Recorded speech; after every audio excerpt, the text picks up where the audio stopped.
Olá, ouvintes do podcast ECISB. Chegamos com mais um episódio para vocês. E esse é muito interessante, pois vai tratar de uma personagem importantíssima na história do Brasil. Você quer saber quem é essa pessoa tão especial? Então fica com a gente para descobrir. Eu sou Raquel Almeida, servidora do CISB UFES. Para que vocês não morram de curiosidade, vou logo desvendar o mistério. Hoje vamos falar sobre Maria Firmina dos Reis. Alguém aqui já ouviu falar sobre ela? Eu acredito que a maioria das pessoas ainda não. Então, mais um motivo para vocês ficarem coladinhos com a gente. E já dando um spoiler para vocês, Maria Firmina foi a primeira mulher negra aprovada no concurso público no Brasil. Foi também a primeira a escrever um livro com temática anti-escravista, antes mesmo que acontecesse a abolição oficial da escravatura em 1888. Publicou poemas em jornais, foi compositora de um hino da libertação dos escravos e, mesmo com tantas contribuições, passou todo esse tempo invisível para a sociedade. Para falar sobre Maria Firmina, procuramos alguém que pesquisou sobre a vida dessa personagem, que sabe muito sobre o que ela representou e ainda representa para nós brasileiros, em especial nós mulheres. E quem nos dá a honra de ter essa conversa tão necessária é a estudante de Letras Vernáculas e Espanhol e membro do Núcleo LINSP e do Ler-se Pretas, Caroline de Jesus Rabelo. Tenho certeza que as suas contribuições serão valiosas. Bem-vinda, Caroline. Por favor, nos conte um pouco sobre você. E, em seguida, queremos que você nos fale sobre uma escritora brasileira ainda desconhecida da maioria das pessoas. Seu nome é Maria Firmina dos Reis. Mas, afinal, quem foi esta mulher? Oi, gente. Meu nome é Caroline. Eu sou estudante da UFES, do curso de Letras Português e Espanhol. Sou uma mulher negra de 25 anos. Sou fruto da escola pública. Bem, é um prazer estar aqui com a Raquel e com todos vocês para a gente estar falando um pouco sobre a Maria Firmina, que é uma mulher tão revolucionária. E continuando o spoiler que a Raquel deu, a Maria Firmina, ela nasceu em 1822 em São Luís, Maranhão. É fruto de um relacionamento extraconjugal e que tem pais aforreados. Se tornou órfã aos 5 anos de idade e, por esse motivo, se mudou para a casa da sua tia. A sua tia tinha uma condição familiar boa e, por isso, proporcionou a Maria um acesso fácil a uma educação e literatura desde cedo. Ela começou a frequentar escolas de elites e conceituadas na região, algo que é incomum para uma mulher e principalmente para uma mulher negra do século XIX. Bem, Maria Firmina ela é considerada a primeira romancista brasileira a quebrar com os paradigmas, né, e estereotipos do século XIX. Ela é uma mulher que fez muito sacrifício, assim como todas as mulheres negras, e se tornou professora e logo depois uma romancista, certo? Ela não só destaca a Maria Firmina pela sua origem, mas também por começar uma trajetória na literatura brasileira, dando oportunidade, dando voz às pessoas que eram obrigadas a se calarem, ou seja, os escravos. A sua primeira publicação aconteceu em 1869, com o romance Úrsula, na qual fala sobre personagens escravizados que relatam os dias de crueldade da elite branca. Né? Ela é uma mulher que se posicionou claramente contra a escravidão, a escravatura, né?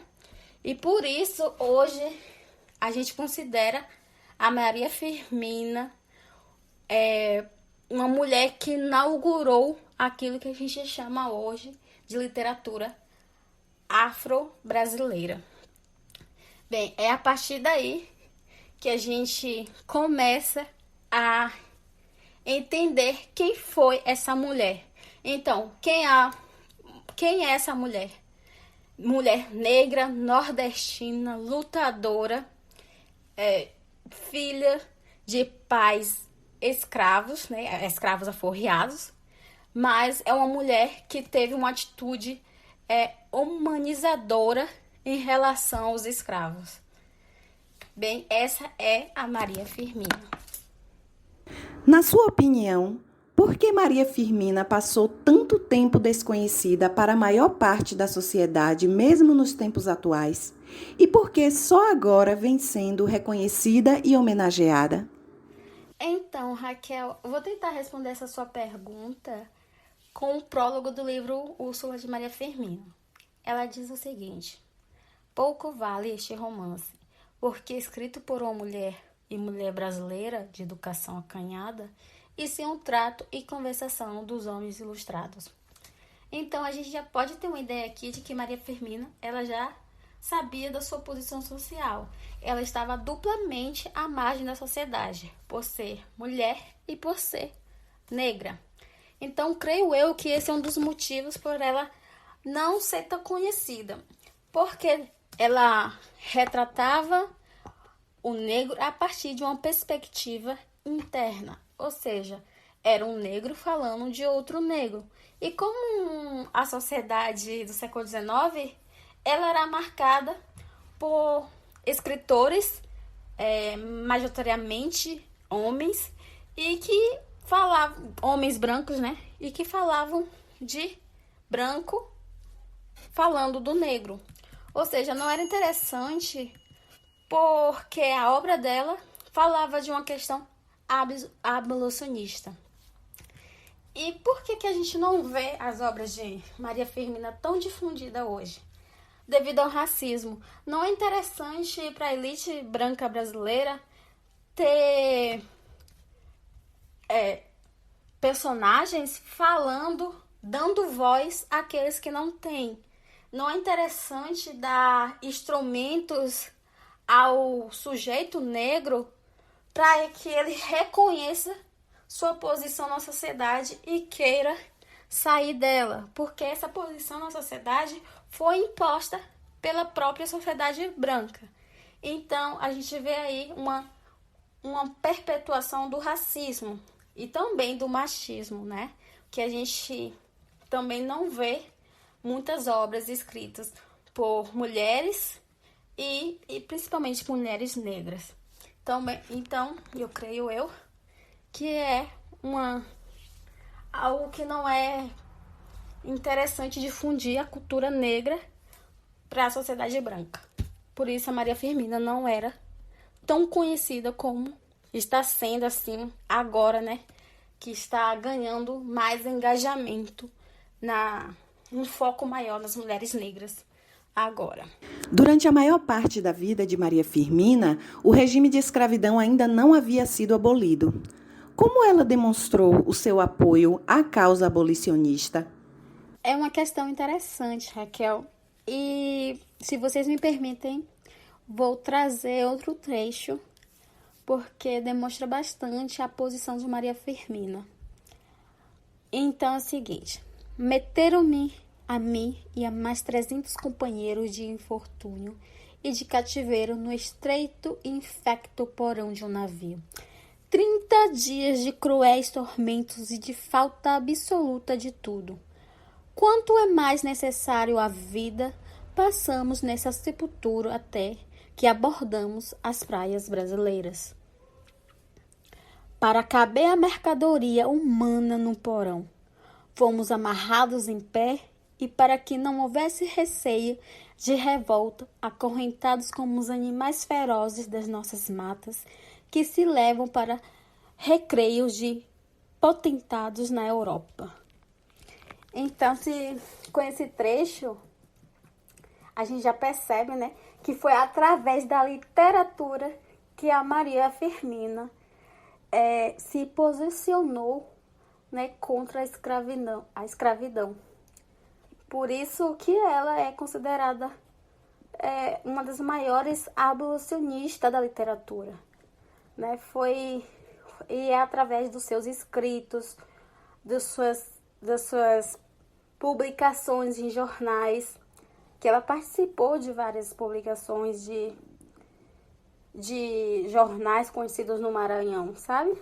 Maria Firmina, ela publicou poesia, ensaios, histórias e quebra-cabeças em jornais e revistas locais. A literatura era seu instrumento de denúncia dos males da escravidão. É contraditório, né? Já que a fé cristã professada pela sociedade que não se constrangia em lucrar com os seres humanos, com os escravos.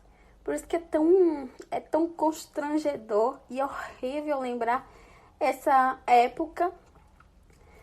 E a Maria Firmina, ela traz isso de uma forma tão dramática, tão realista, e isso causou tanta estranheza na sociedade. É por isso também que a literatura dela é considerada bastante impactante. Caroline, em seu entendimento, como a ciência da literatura pode contribuir para o debate do racismo e das relações étnico-raciais? Essa é uma pergunta de $1 bilhão, mas eu não acredito que tenha uma resposta fácil e rápida. Mas, se pararmos para pensar, vivemos em um mundo tão diverso, tão rico por suas diferenças, que nem é lógico apenas uma pequena parcela da sociedade representada na literatura. Isso vale tanto para os personagens quanto para os escritores dos livros. Acho que é por isso que é importante a gente abrir espaço, discutir e investir na educação, sabe?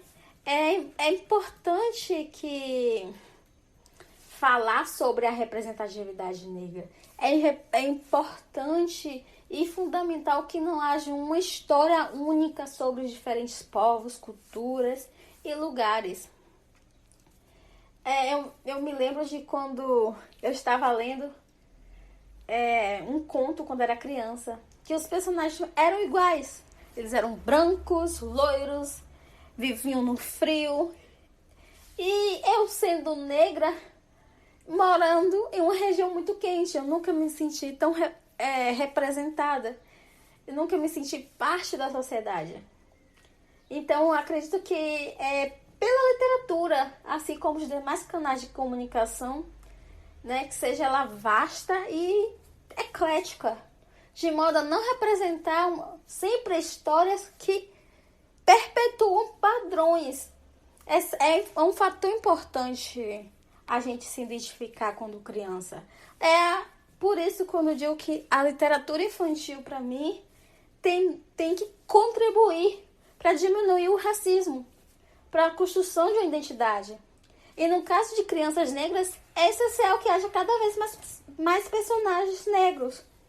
Além disso, a importância, né, da representação na literatura não passa somente o tempo ou o tema da cultura afro, mas todas as outras questões, como por exemplo a importância de ser mulher, sendo que há muitas décadas, há séculos, a maioria dos livros eram feitos por homens.